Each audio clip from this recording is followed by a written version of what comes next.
అత్యాధునిక టెక్నాలజీతో నడుము మరియు వెన్నునొప్పికి treatment Tejas spine care Somajiguda Sainikpuri Gachibowli. నమస్తే, నేను Keshav welcome to Suman TV. వెండి ధరలు ఆల్ టైమ్ రికార్డు మోతం మోగిస్తున్నాయి. ఈసారి దసరా సీజన్లో బంగారం వెండి కలిసి వస్తుంది. కొనుక్కోవాలనుకునే వాళ్ళకి జీఎస్టీ రేట్లు తగ్గినాయి కాబట్టి ఆశలు పెంచుకున్న వాళ్ళకి అడి ఆశలు అవుతున్నాయి. ఎందుకు ఈ స్థాయిలో వెండి ధరలు పెరుగుతున్నాయి విశ్లేషించే ప్రయత్నం చేద్దాం. మనతో పాటు బిజినెస్ అనలిస్ట్ ప్రశాంత్ గారు ఉన్నారు. ప్రశాంత్ గారు నమస్తే. నమస్తే అండి. ఏంటి సార్ ఈ వెండి ధరలు లాస్ట్ 3-4 డేస్ చూస్తే ఈ 1 డేలోనే 7,000 పెరిగిందని చెప్పని మార్కెట్ చూపిస్తుంది.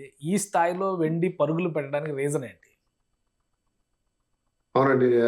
మనం లాస్ట్ 2-3 ఇయర్స్ నుంచి గోల్డ్ వైపే ఎక్కువ ఫోకస్ చేస్తాం. ఎందుకంటే గోల్డ్ కూడా ప్రతి ఏడు పెరుగుతూ పోతుంది. లాస్ట్ 1 ఇయర్లో చూస్తే దాదాపు 45% గ్రోత్ ఉంది. కానీ సైలెంట్గా నేను కూడా నీకంటే ఎక్కువ ఎదుగుతాను అన్నట్టు సిల్వర్ కాస్త 50% దగ్గర దగ్గర గ్రోత్ వచ్చిందండి. అంటే 1 ఇయర్ స్పాన్లో 45-50% గ్రోత్ అనేది అబ్నార్మల్ గ్రోత్. అంటే ఏ సేఫ్ హ్యావెన్స్ లో కూడా ఇంత పెద్ద గ్రోత్ ఉండదు. సో సిల్వర్ అనేది గోల్డ్ కంటే కొంచెం డిఫరెంట్ రీజన్స్ అండి. మనం గోల్డ్ గురించి చాలా అనాలిసిస్ చేశాము. సెంట్రల్ బ్యాంక్స్ కొంటున్నాయి. తర్వాత దేశీయంగా కూడా డాలర్ వాల్యూ పడిపోతుంది. Gold is the second best currency in the world అనేది డిస్కస్ చేసాం. బట్ సిల్వర్ అనేది ఇట్స్ సైలెంట్ గ్రోత్ అండి. సిల్వర్ గ్రోత్ వచ్చేసి లాస్ట్ 2-3 ఇయర్స్ లో మీరు చూస్తే silver is an industrial demanded item. Unlike gold, silver లో రిటైలర్స్ తర్వాత బ్యాంక్ ఇన్వెస్టర్స్ హోల్సేల్ ఇన్వెస్టర్స్ కంటే కూడా ఇండస్ట్రియల్ కన్జంప్షన్ ఎక్కువ ఉంటుందండి. సో సిల్వర్ ని ప్రత్యేకించి మనము గ్రీన్ ఎనర్జీ సెక్టర్స్ లో ఎక్కువగా వాడతారు. సో మీరు ఒక లాస్ట్ 3 ఇయర్స్ లో చూస్తే ఈ ఎలక్ట్రిక్ బైక్స్, తర్వాత సోలార్ ప్యానెల్స్, సోలార్ ఎనర్జీ, తర్వాత ఎలక్ట్రిక్ ఈవీ కార్స్, ఇలా గ్రీన్ ఎనర్జీ మీద వరల్డ్ వైడ్ ఫోకస్ పెరిగింది. మ్యానుఫ్యాక్చరింగ్ పెరిగింది, దాని డిమాండ్ కూడా పెరిగింది. సో ఈ ఇండస్ట్రీస్ లో ఖచ్చితంగా కూడా సిల్వర్ యూటిలైజేషన్ ఉంటుందండి. అలాగే ఎలక్ట్రానిక్స్ కూడా, వేరియస్ ఎలక్ట్రానిక్ డివైసెస్ లో కూడా సిల్వర్ వాడతారు. సో సిల్వర్ అనేది demand is increased more than supply. So ప్రపంచవ్యాప్తంగా సో ఈ 2 ప్రధాన కారణాలతో పాటు మనం ప్రత్యేకించి చూసుకుంటే, మనం దేశీయంగా చూసుకుంటే ఆభరణాల మీద మోజు అనేది మనకు అంతకంతకు పెరుగుతూ పోతుంది. కానీ బంగారు ఈరోజు కొనే పరిస్థితుల్లో లేదండి. ప్రతి ఒక్క సామాన్యుడు కనీసం 1 తులమో 2 తులాలు కొనే సామాన్యుడు కూడా ఈరోజు అది కొనే పరిస్థితిలో లేరు. అలాగే సో వాళ్ళందరూ కూడా సిల్వర్ జ్యువెలరీ వైపు కొంచెం మోజు చూపించే, అంటే ఇప్పుడు సిల్వర్ జ్యువెలరీ ఆర్నమెంట్స్ మీద పెరుగుతున్న మోజు వల్ల రేట్ పెరుగుతుంది అనుకోవాలా, లేదా మీరు అన్నట్టుగా గ్రీన్ ఎనర్జీ సెక్టార్ లో కానీ ఇతర ప్రయోగాల్లో సిల్వర్ ఇన్వాల్వ్మెంట్ ఎక్కువ ఉండడం వల్ల ఈ రేట్ ఇంత స్థాయిలో పెరుగుతుంది? డెఫినెట్ గా సెకండ్ కారణమే అండి. మీరు ఇండస్ట్రీ డిమాండ్ అనేది చాలా చాలా హెవీ, అది చాలా టన్స్ లో ఉంటుంది.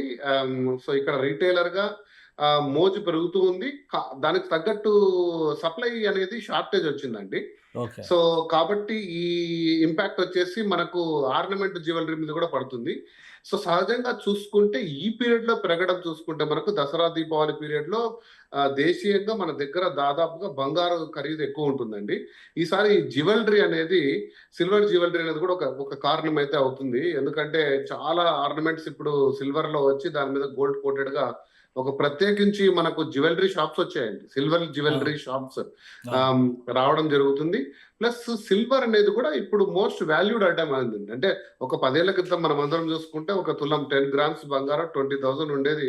ఈ రోజు 15,000 సిల్వర్ దాని స్థాయి ఆక్రమించింది. సో తర్వాత సిల్వర్ లో కూడా మీరు చూసుకుంటే, నేను ఫస్ట్ టైం విన్నాను మొన్న, మీరు కొనండి ఆర్నమెంట్, మీరు తిరిగి తీసుకొని వస్తే 55-60% వాల్యూ మీకు గ్యారంటీ అని ఇవ్వడం. ఇది కొంచెం మెంటల్ గా దేశీయ కస్టమర్లు, అంటే మన దేశంలో ఉండే కస్టమర్లు అందరికి కూడా ఏ ఐటమ్ తీసుకున్నా అవసరాల్లో దాన్ని వాడుకుంటే వాల్యూ వస్తుందా లేదా అనేది చాలా డౌట్. అలాంటి సిల్వర్ కి ఈరోజు వాల్యూ గ్యారంటీడ్ అనేది రావడం అనేది కూడా ఒక ప్రధాన కారణం అవుతుంది. బట్ ప్రధాన కారణాలు మనం చూసుకుంటే గిన బూలియన్ మార్కెట్ లో గిన మనం చూసుకుంటే ఈ అంతర్జాతీయంగా కూడా సిల్వర్ కి డిమాండ్ పెరిగిందండి ఫర్ వేరియస్ రీజన్స్. అది ప్రధానంగా ఈ రేట్ పెరగడానికి కారణం. సో ఎలా ఇప్పుడు ఎంతవరకు ఈ ట్రెండ్ కొనసాగే అవకాశం ఉంటుంది సార్? ఎందుకంటే లాస్ట్ 1 వీక్ నుంచి అయితే పైకే వెళ్తుంది, కానీ ఎక్కడ కరెక్షన్ జరుగుతున్న పరిస్థితి కనిపించట్లేదు. డెఫినెట్ గా నేను మొన్న ఒక అంచనా వేసినప్పుడు బంగారం 1.40, 1.50 పోయే లోపల సిల్వర్ 2 లక్షలు చేరే అవకాశం ఉందండి. మనం డేట్ ఎగ్జాక్ట్ గా స్పెక్యులేట్ చేయము, కానీ సో డెఫినెట్ గా నేను అనుకున్న ప్రకారం అయితే ఇయర్ ఎండ్ నుంచి జనవరి అంటే with in very short span ఇంకొక 30% గ్రోత్ సిల్వర్ అయితే ఉంది. అంటే చాలా మంది అనలిస్టులు ఏదో స్పెక్యులేటివ్ గా సిల్వర్ 5 lakhs అవుతుంది, సిల్వర్ 4 lakhs అవుతుంది అని అంటున్నారు, కానీ అంతర్జాతీయ డిమాండ్ అనాలిసిస్ చేసి చూసుకుంటే కనుక 2 lakhs అనేది చాలా త్వరగతిన పెరిగే అవకాశం ఉంది. సో కొద్దిమంది ఇన్వెస్టర్లు ఇన్ని రోజులు ఏదైతే డిఫరెంట్ ఇన్వెస్ట్మెంట్స్ చేశారో సిల్వర్ వైపు కూడా కొంచెం ఇన్వెస్ట్మెంట్స్ చేసుకుంటే కొంచెం లాభపడే అవకాశం కూడా ఉంటుంది. రైట్ సార్, ఇంకొక డౌట్ ఏంటంటే ఇప్పుడు జిఎస్టీలో డిస్కౌంట్స్ ఇచ్చిన తర్వాత కేంద్ర ప్రభుత్వం చాలా వస్తువులపైన రేట్లు తగ్గుతున్నాయి అంటున్నారు. కానీ బంగారం ఇటు సిల్వర్ ఈ రెండింటికి ఇది వర్తించదా? జిఎస్టీ ఎఫెక్ట్ ఏం పనిచేయదా? డెఫినెట్ గా వర్తిస్తుంది. కాకపోతే మీరు ఒక విషయం గమనించాలండి, మన ఇండియాలో అంటే ఇంకా జిఎస్టి అంత గొప్పగా వర్తించదండి. ఎస్పెషల్లీ బంగారు, మీరు దేశీయంగా బంగారు చాలా మంది కొనుగోలు ఆభరణాల్లో కూడా ఎక్కువ శాతం మంది అనార్గనైజ్డ్ సెక్టార్ లో ఉంటుందండి. మీరు ఏ షాప్కి వెళ్ళినా కూడా గోల్డ్ లో వెసులుబాటు ఉంటుంది sir, with జిఎస్టీయా, without జిఎస్టీయా, with Billa, without బిల్లా, రకరకాలుగా ఉంటాయి. సో తర్వాత మీరు చూస్తే 3% అండి మనకి వేసేది వ్యాట్ దాంట్లో ట్యాక్స్. సో మీరు చూస్తే ఈయన ఈ మేకింగ్ ఛార్జెస్ తర్వాత తరుగు అంటారు డెప్రిసియేషన్, ఇవి దాదాపు 20-25% సెగ్మెంట్ ఉందండి. సో కాబట్టి ఈ ఎవరైతే దాన్ని సేల్ చేస్తున్న వెంటనే 3% ట్యాక్స్ ని కస్టమ్ డ్యూటీని అబ్జర్వ్ చేసుకుంటున్నారు. అంటే అది పాస్ చేయట్లేదు, ఎందుకంటే వాళ్ళు ప్రధానంగా గెయిన్ అవుతున్నది మేకింగ్ ఛార్జెస్ మీద, డెప్రిసియేషన్ మీద. దాదాపు ఒక ఆర్నమెంట్ మీరు తీసుకున్నారంటే 92.7 క్వాలిటీతో తీసుకున్నారనుకోండి మీరు, వాళ్ళు దాదాపుగా 20-30% దాని ప్రైస్ అదనంగా ఇస్తారు ఏటీ మేకింగ్ ఛార్జెస్ మీద. సో కాబట్టి అంత పెద్ద మనకు డిఫరెన్స్ కనపడదండి జిఎస్టీ మనకు తగ్గినా పెరిగినా కూడా ఈ గోల్డ్ వాటి మీద. ప్లస్ నేను ఇంతకుముందు చెప్పినట్టు there is no bill, there is not question of tax. కానీ కార్లు అనుకోండి for example, GST without GST car కొనే ఆస్కారం లేదు ఈరోజు. మీరు మార్కెట్ లో ఎక్కడా కూడా వితౌట్ జిఎస్టీ కొన్ని వస్తువులు కొనలేరు. ఇన్సూరెన్స్ ప్రీమియం కొనలేరు వితౌట్ జిఎస్టీ, ఇవన్నీ కూడా. కానీ బంగారు అలా కాదండి, బంగారు it can be traded both ways. కాబట్టి అంత పెద్దగా బంగారం అలా ఎక్సెప్షన్ అనుకున్నా కానీ వెండి పరిస్థితి కూడా అలా ఒక రోజులో 7,000 పెరిగింది, వెండి వారం రోజుల్లో ఆల్మోస్ట్ 20,000 పెరిగింది. అదే అంతర్జాతీయ అండి, ఏదైనా సరే మనం ఒక వస్తువు విపరీతంగా పెరుగుతుంటే మన దేశీయ డిమాండ్ కారణం కాదు. సో అంతర్జాతీయంగా దీని ప్రైసెస్ పెరిగాయండి. సిల్వర్ ప్రైసెస్, గోల్డ్ ప్రైసెస్ కూడా మనం డిటర్మైన్ చేసే స్థాయిలో లేవు, ఎందుకంటే మాక్సిమం మ్యానుఫ్యాక్చరింగ్ జరిగేది ప్రపంచంలో ఇతర దేశాల్లో జరుగుతుంది. అక్కడ డిమాండ్, అక్కడ గ్రీన్ ఎనర్జీకి పెరుగుతున్న డిమాండ్ తో ఈ సిల్వర్ మార్కెట్ పెరిగింది. మనము కన్స్యూమర్స్ అండి, మనదంతా కన్స్యూమర్ మార్కెట్ కాబట్టి మనం ఖచ్చితంగా ఇంపాక్ట్ అవుతాం. సో కాకపోతే మనం కూడా ఇన్వెస్టర్స్ పరంగా ఆలోచిస్తే మీరు చేస్తున్న వీడియో ప్రకారంగా సమ్ పోర్షన్ సిల్వర్ లో ఇన్వెస్ట్ చేసుకోవడం అంటే కిలో బార్స్, నేను ఎప్పుడు కూడా ఆర్నమెంటల్ గా చెప్పానండి ఇన్వెస్ట్మెంట్ కూడా. సో మనము కొంత పోర్షన్ ఇన్వెస్ట్మెంట్ చేసుకుంటే సిల్వర్ కూడా మంచి రిటర్న్స్ ఇచ్చే అవకాశం ఉంది. రైట్. అంటే ఇంకొక విషయం అండి, ఇప్పుడు వెండి గోల్డ్ ఈ రెండింటి మధ్య ఇంత పోటీ నడుస్తున్నప్పుడు ఇతర మార్గాలు ఏమైనా ఉన్నాయా ఇన్వెస్ట్మెంట్ ఆప్షన్స్కి సంబంధించి? స్టాక్ మార్కెట్ కాకుండా, ఈ రెండు కాకుండా ఇంకేమన్నా మార్గాలు ఉన్నాయా? మీరు ఐ థింక్ ఇంత గొప్ప రిటర్న్స్ ఇస్తున్న మార్కెట్ లోకి మీరు ఎంటర్ అయ్యి ఇంకా వాటి బెనిఫిట్ పొందాలి డెఫినెట్ గా. కాకపోతే మరీ షార్ట్ స్పాన్ లో అబ్నార్మల్ గ్రోత్ ఉన్నప్పుడు నష్టపోయే అవకాశం కూడా ఉంటుందండి. అంటే సిల్వర్ చూస్తే మీరు ట్రెడిషనల్ గా కొన్నిసార్లు ప్రైస్ కరెక్షన్ జరిగింది, కిందికి వచ్చింది. గత 15-20 years గా చూసుకుంటే గోల్డ్ కన్సిస్టెంట్ గా పెరుగుతూ వచ్చింది, ఎక్కడ కూడా స్టీప్ డ్రాప్ లేదు. సిల్వర్ కొంచెం డ్రాప్ ఉన్నా కూడా 15% అబౌవ్ ఇన్వెస్ట్మెంట్ వచ్చిందండి.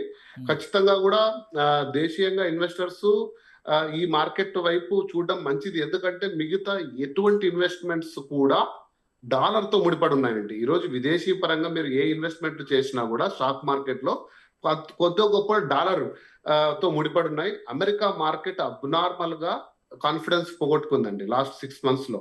దానికి కారణమే డాలర్ వాల్యూ పడిపోవడం, దానికి కారణమే డాలర్ మీద ఇన్వెస్ట్ చేసే వాళ్ళందరూ కూడా వేరే వేరే మార్గాలు వెతుక్కోవడం, దానికి కారణంగానే ఈ బంగారం, వెండి, ఇతరాతల వైపు మోజు పెరగడం.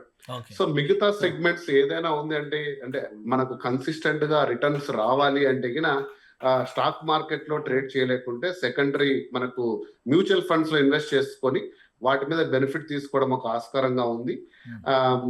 మీరు అన్నట్టుగా ఇప్పుడు 1,50,000కి బంగారం, 2 లక్షలకి సిల్వర్ రీచ్ అవ్వాలంటే అందాజాగా ఎంత టైం పట్టొచ్చు? సో అంటే మనము ట్రెండ్స్ చూసుకుంటా పోతే గిన మనం సిల్వర్ గ్రోత్ కానీ గోల్డ్ గ్రోత్ కానీ ఈ అబ్నార్మల్ హైకింగ్ కన్సిస్టెంట్ గా ఉండకపోయినా కూడా ఇంకొక 6 months టైంలో అయితే డెఫినెట్ గా చేరే అవకాశం ఉందండి. అది కూడా దాదాపు 30% గ్రోత్ ఇన్ 6 months అంటే ఇది ఓకే. ఆల్సో వెరీ అబ్నార్మల్ అండి. సిల్వర్ కి అయితే ఖచ్చితంగా ఉంది.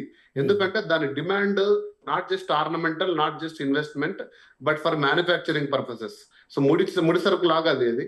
కాబట్టి సిల్వర్ కి కొంచెం ఎక్కువగానే ఉందండి గోల్డ్ కంటే. రైట్. థ్యాంక్ యూ ప్రశాంత్ గారు విశ్లేషణ అందించినందుకు. ఇది గోల్డ్ మార్కెట్ అలానే సిల్వర్ మార్కెట్ రాబోయే 6 నెలలు కూడా కన్సిస్టెన్స్ గ్రోత్ ఉండేటువంటి అవకాశం ఉందంటున్నారు. ఇక సిల్వర్ వినియోగానికి సంబంధించి ఆల్టర్నేటివ్ ఎనర్జీ సోర్సెస్కి సంబంధించిన ఇండస్ట్రీస్ పెరుగుతున్నటువంటి నేపథ్యంలో సిల్వర్ వినియోగం పెద్ద ఎత్తున పెరిగింది. అంతర్జాతీయంగా దీని ధరలు కూడా పైకి వెళ్ళేటువంటి అవకాశాలు ఉన్నాయి. ఇప్పుడున్న పరిస్థితిలో ఇది బెస్ట్ ఇన్వెస్ట్మెంట్ చాయిస్గా ప్రశాంత్ గారు విశ్లేషిస్తున్నారు. ఇది స్పెషల్ డిస్కషన్. Keep watching.